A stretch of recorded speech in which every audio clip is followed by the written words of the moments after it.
நம சிவாய. ஃப்ரெண்ட்ஸ், நீங்கள் பார்த்துருப்பீங்க, ஒரு சிலரெல்லாம் ரொம்ப நல்ல பணக்காரனாக இருப்பாங்க.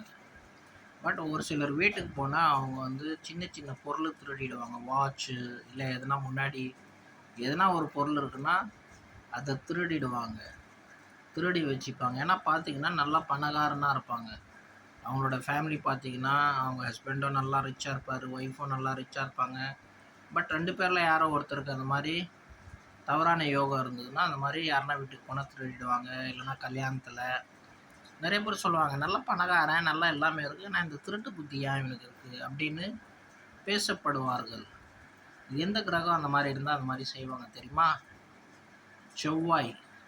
செவ்வாய் கெட்டுட்டாருன்னா அந்த திருட்டு புத்தி இருக்கும். அதுலேயும் தவறான கிரகங்கள்,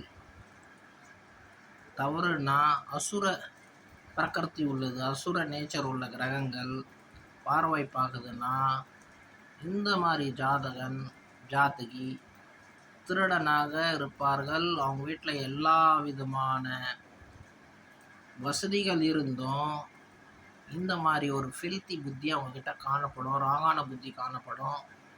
இந்த மாதிரி தவறான செயல்கள் செய்வாங்க. அவங்க மாட்டிக்கிட்டானா பார்க்குறவங்க கேட்பாங்க, உனக்கு என்ன குறை இருக்கு நீ இந்த மாதிரி செய்கிறனாலும் திருந்த மாட்டாங்க.